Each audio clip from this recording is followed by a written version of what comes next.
Welcome to the Tech Meme Ride Home for Wednesday, August 5th, 2020. I'm Brian McCullough. Today, all of the headlines from the Samsung Unpacked event.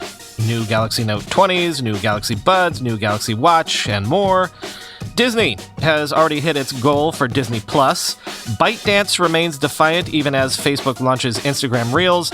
And Anthony Levandowski remains defiant even as he is sentenced to prison. Here's what you missed today in the world of tech. Samsung's Galaxy Unpacked event was today, and Samsung unveiled 5 new products to, as Samsung put it, help you navigate the new normal. Let's run down the 5. There was the 6.7-inch Galaxy Note 20 and 6.9-inch Note 20 Ultra, coming with Android 10, Snapdragon 865 Plus, and a whole bunch of snazzy new features, all starting at $999 and $1,299 respectively, quoting 9to5 Google. On paper, the Note 20 is pretty similar to the Galaxy S20 Ultra. It has the same 108-megapixel camera sensor, a similar 6.9-inch QHD Plus Super AMOLED display, and shares a lot more in common on the spec sheet as well, as seen below.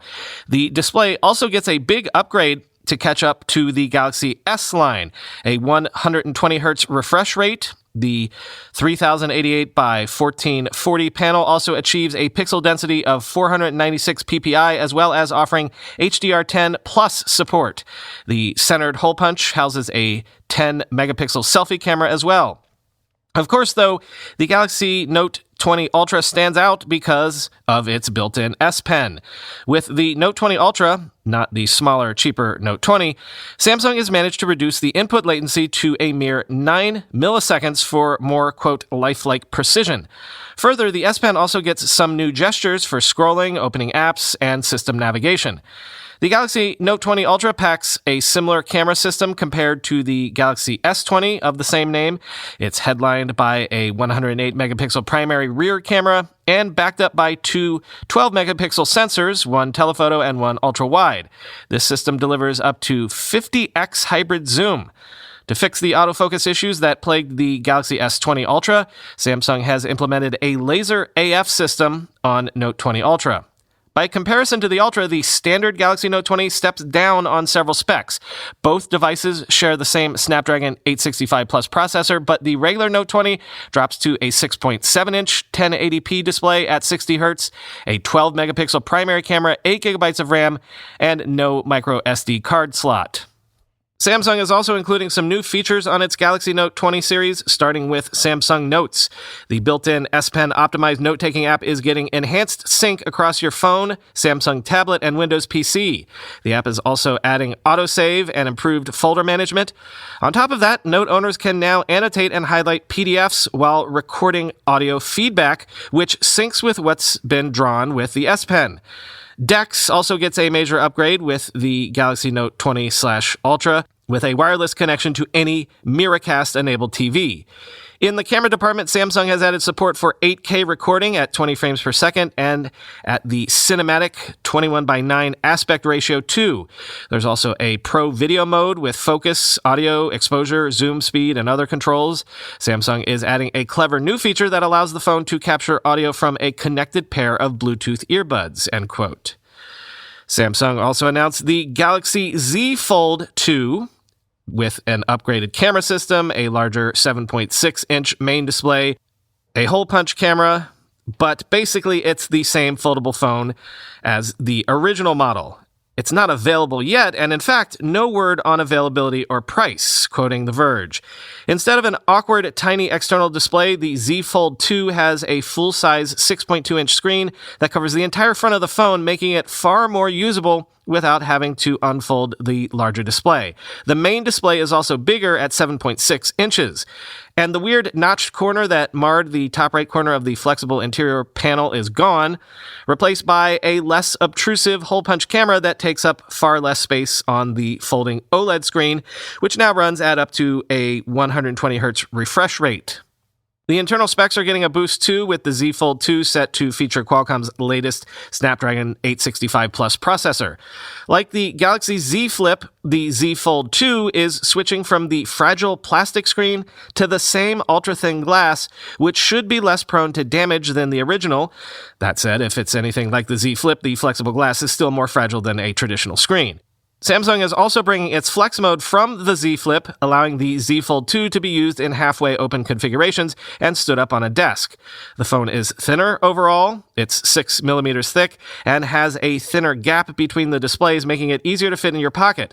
Samsung says that it's re-engineered the hinge too for greater durability. The new hinge also features what Samsung calls a sweeper, which uses elastic fibers to clean out dust or debris from the hinge to prevent damage to the display, end quote. Apparently, there will be a second full event on September 1st to reveal the full details about the Z Fold 2. Samsung today also unveiled the 11-inch Galaxy Tab SZ tablet and 12.5-inch Plus with Snapdragon 865 Pluses, Android 10, 5G capability, 13 and 5-megapixel rear cameras, all starting at $650, coming this fall. These bad boys look basically identical to iPad Pros, but I guess that's what happens when everybody does away with bezels. But Samsung says this is the thinnest tablet in its class. Samsung also announced the Galaxy Buds Live, earbuds with active noise cancellation, water resistance, and removable tips. Available right now, today, for $170, the Galaxy Buds Live have no awkward stem sticking out from them, according to Samsung. But then again, that's because they look like lima beans. Samsung is selling magic beans now, Mike Murphy tweeted. And finally, to get us to the promised 5 products, Samsung also launched the Galaxy Watch 3 in 41mm and 45mm variants with a thinner, lighter design using Samsung's Tizen platform. Samsung said they are 14 and 15% lighter than the models they're replacing, respectively, but they still looked absolutely huge to me in the pictures. Of course, caveat being, I didn't get to see them hands-on. Anyway, the new watch will be shipping August 2nd, tomorrow, for $400 and up.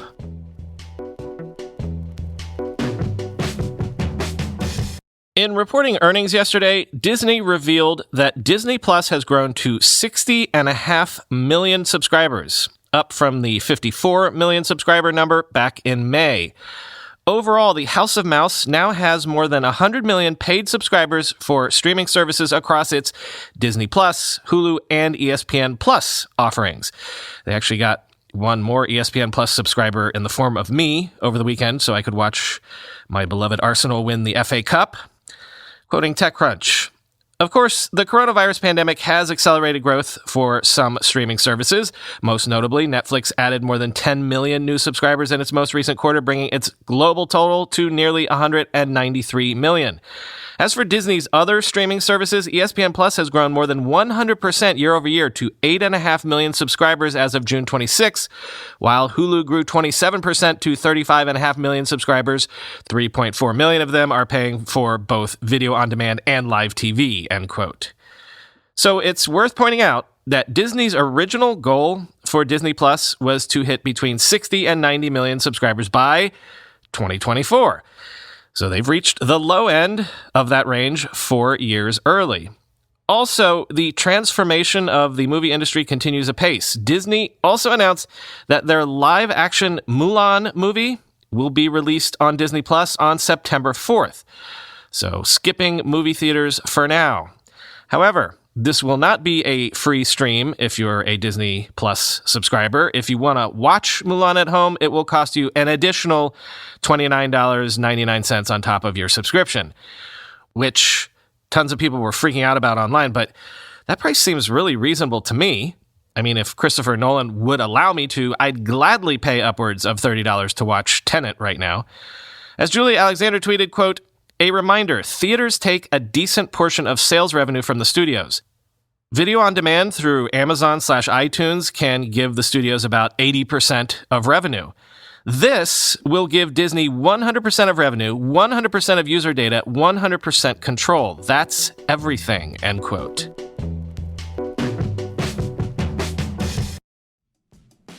Double Up is a strategic marketing agency that helps early to mid-stage startups grow and scale. Alongside helping top podcasters, including Sam Harris, Peter Attia, and Dr. Rhonda Patrick launch profitable content businesses, they've also helped companies like Pitch, Flow, Pixel Union, and Supercast launch products and scale revenues. Double Up will dig into your audience data and identify opportunities to grow your business and better serve your most passionate fans. Double Up will shape a digital product strategy to capitalize on high-leverage opportunities and maximize return on your time and creative energy. They'll launch, grow, and optimize digital and subscription products to help you realize predictable and recurring revenue. If you're looking for help with growth strategy or execution to support your existing team, visit doubleup.agency and get in touch. I used my Harry's razor just this morning. It remains the best shave I've ever gotten. My cheeks feel smooth without any irritation. But my favorite thing about Harry's, aside from the quality, is the cost savings. Did you know that if you switch to Harry's, you'd save enough money to pay 6 months of your Netflix subscription? Why? Harry's delivers high-quality razor blades as low as $2 each, a fraction of the price of the leading brands, and saving you hundreds of dollars over time. Harry's is super convenient. Blade refills are delivered directly to your door on your schedule, with or without a subscription. And Harry's has all of your grooming needs covered, all in one stop. You can get blades, hair care, and shower products all on harrys.com. Listeners of this podcast can redeem a Harry's trial set at harrys.com/techmeme. You'll get a weighted ergonomic handle for a firm grip, a 5-blade razor with a lubricating strip and trimmer blade, rich lathering shave gel with aloe to keep your skin hydrated and smooth like mine, and a travel blade cover to keep your razor dry and easy to grab on the go. Go to harrys.com/techmeme to get all this and to start shaving and saving today. Facebook has officially launched Instagram Reels, its much-discussed TikTok competitor that lets users create and publish 15-second videos. The app is live now in more than 50 countries, including the US, UK, and Japan. To remind you how we got here, I will quote TechCrunch. In late 2018, Facebook launched a TikTok clone called Lasso. The app didn't take off and was shuttered this year. Though unsuccessful as a standalone product, Lasso represents Facebook's ability to run what are essentially large-scale beta tests that don't have to generate revenue. This allows Facebook to collect a sizable amount of user behavioral data that can then be put to use when building new features for flagship apps, like it's doing with Instagram Reels. Following Lasso's test, Instagram released Reels in Brazil in November 2019, where it was called Sinas, to see how Instagram users would respond to a different sort of mobile video experience. With Reels now, Instagram's goal is not just to capture the now potentially up for grabs TikTok audience in the US, it's to steal them away even if TikTok remains. Today, Instagram caters to a certain kind of creator community that doesn't always overlap with the younger Gen Z and up user base that's found a home on TikTok, and Gen Alpha, if we're being honest. Instead, Instagram users either share polished, curated photos to their feed, publish personal and casual videos and stories, or share almost YouTube-like creator content to IGTV. Meanwhile, Instagram's browsing experience hasn't offered a way to quickly swipe through videos like on TikTok. Reels aims to change that. The feature lets users create and publish 15-second videos using a new set of editing tools that include options like AR effects, a countdown timer, a new align tool to line up different takes, and of course, music. Instagram's deals with major record labels mean users won't have to wonder if their sound will later be removed due to a rights issue and will offer a variety of musical content right out of the gate. A comprehensive audio catalog could be a competitive advantage for Reels, not to mention a feature that's difficult for smaller apps to acquire due to the complicated nature of record label negotiations, end quote. Speaking of TikTok, parent company ByteDance struck a defiant note yesterday. In a letter to staff, ByteDance founder and CEO Zhang Yiming said that any forced sale of TikTok to a U.S. buyer is unreasonable, and the real goal, according to Zhang, of any U.S. actions is the outright ban of TikTok, quoting Bloomberg. While a forced sale of TikTok to a U.S. buyer is unreasonable, it is still part of a legal process and the company has no choice but to abide by the law, Zhang said. Quote, but this is not their goal, or even what they want. Their real objective is to achieve a comprehensive ban, he wrote. Zhang's comments were echoed by prominent venture capitalist Li Kai-fu, who wrote Tuesday on Chinese social media he found the fracas around TikTok, quote, unbelievable. The former head of Google's Chinese operations added that while Google was forced to leave China, Beijing had always been clear about its restrictions, while Trump lacked a legal basis to bar TikTok. In a separate letter yesterday, Zhang said ByteDance is exploring all possibilities to resolve an intensifying confrontation with Washington and that the world's largest startup has made no final decisions on options. The CEO said on Tuesday that both he and ByteDance have come under intense criticism at home following news of a possible sale and thanked China employees for their efforts, end quote. So not sure where that leaves the state of play at the moment, but for all of the excitement initially of maybe Microsoft swooping in and buying TikTok, are you starting to get the feeling that this deal, any deal, frankly, might not happen? I'd wager I think we're back to even money in terms of TikTok maybe going away completely in the US. Anthony Levandowski, the head of Uber's self-driving unit, was sentenced to 18 months in prison, but he won't have to serve time until the threat from COVID-19 has passed. Quoting TechCrunch, Judge Alsup said that home confinement would, quote, give a green light to every future brilliant engineer to steal trade secrets. Prison time is the answer to that, end quote. During court proceedings today, Levandowski also agreed to pay $756,000 in restitution to Waymo and a fine of $95,000. The U.S. Attorney's Office had recommended a 27-month sentence, arguing in court today that Levandowski had committed the crime for ego or greed and that he remained a wealthy man. Levandowski had sought a fine, 12 months home confinement, and 200 hours of community service. And Levandowski spoke briefly on his own behalf, quote, the last 3.5 years have forced me to come to terms with what I did. I want to take this time to apologize to my colleagues at Google for betraying their trust and to my entire family for the price they have paid and will continue to pay for my actions, end quote. And yet, Levandowski is not skulking away. Even as he faced years in prison, the maverick engineer was also plotting a comeback that could see him netting upwards of $4 billion from Uber.